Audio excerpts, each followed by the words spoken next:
ეს ყველაფერი მოწოდებულია ჩვენთვის ისე, რომ კანონის მიზანი არის გამჭვირვალობა ფინანსური, პოლიტიკური პარტიების და ზოგადად პოლიტიკის, მაგრამ ზოგადად მე მგონი ამ მაგიდაზე ჯდომა ხალხმა და ასევე ბევრმა ადამიანმა ვინც გვიყურებს, კარგად ვიცით თუ რა სჭირდება კონტროლის სინამდვილეში. კონტროლი სჭირდება ძალაუფლებას. ანუ მარტივად რო ვთქვა, ადამიანებს აქვს კონფიდენციალურობის უფლება, მაგრამ იმას ვინც ძალაუფლებას ფლობს, აი იმას ეხება გამჭვირვალობა, როგორც წესი. ანუ თავარი მიზანი რატომაც გამჭვირვალობა წარმოადგენს ღირებულებას, რასაც სამართალი იცავს. ეს იცავს არა იმიტომ, რომ კონკრეტული NGO-შნიკების გამჭვირვალობა გაკონტროლდეს, არამედ იმისთვის, რომ ძალაუფლება გაკონტროლდეს. და NGO-შნიკების თუ ნებისმიერ სხვა ასეთი ორგანიზაციების ძალაუფლება ყოველთვის იდგა იმაზე, მთავრობა რას გაითვალისწინებდა. მაგალითად, ჩვენ მილიონი კანონი გვინახავს ისე, რომ ეწერა, რომ ამას აქვს არასამთავრობო ორგანიზაციების რაღაცა თანხმობა. ეს შეესაბამება რაღაცა ასე შემდეგ და ასე შემდეგ.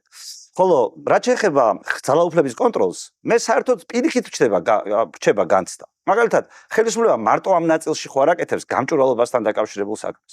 მაგალითად, ჩვენ ვხედავთ, რომ სასამართლოს ნაწილში პირიქით, ანუ ძალაუფლების კონტროლი სადაც არის საჭირო, იქ საერთოდ ინფურება სასამართლოს ხდომები, გადაღებები იკრძალება პირობითად. ასევე მაგალითად, ახლა ჩვენ ვიცით, რომ ინვესტიციებთან დაკავშირებით პრობლემა არ გვაქვს მისი ეთნიკურობის მიუხედავად, მაგრამ ჩვენ ვიცით მაგალითად არაბების кейსი, სადაც ფაქტობრივად პრემიერ-მინისტრია ჩართული კამპანიაში, სადაც ფაქტობრივად გვესმის, რომ არაბული ინვესტიციები უნდა შემოვიდეს, მაგრამ საზოგადოებას ინფორმაციაც კი არ აქვს, როგორ უნდა იყოს. ეს თემაა და როგორ უნდა იყოს დებატებში აუცილებლად განვიხილავთ. საერთოდ ორივე მხრიდან სხვა სახელმწიფო მონაწილეობს. აი თუ გამჭვირვალობა ღირებულებაა, ეს არ უნდა იყოს გამჭვირვალე, სასამართლო არ უნდა იყოს გამჭვირვალე. ასევე მაგალითად აი გაზპრომის კონტრაქტი, რომელიც ცოტა ხნის წინ გახდა ცნობილი და სისხლის სამართლის საქმე აღიძრა, რატო გაიჟონაო. ანუ ოკუპანტი ქვეყანა, რაღაცა კონტრაქტს ვდებთ, თელ საზოგადოებას ეხება და ის რომ გაჟონა და ხალხმა რაღაც გაიგო, თუნდაც სისხლის სამართლის დანაშაული ყოფილა. ასევე რა ვიცი, რომელი ერთი ჩამოხდა ეროვნული ბანკი, რომელიც ყოველდღიურად ყიდის და ყიდულობს დოლარს, ლარს და ასე შემდეგ. ანუ ჩვენ პარლამენტის წევრები ვიყავით და სანდრო რაქვიაშვილს კანონპროექტი ჰქონდა პარლამენტში შეტანილი, რომ იქნებაო ჩვენ მაკონტროლებლებს მოგცეთ ინფორმაციაო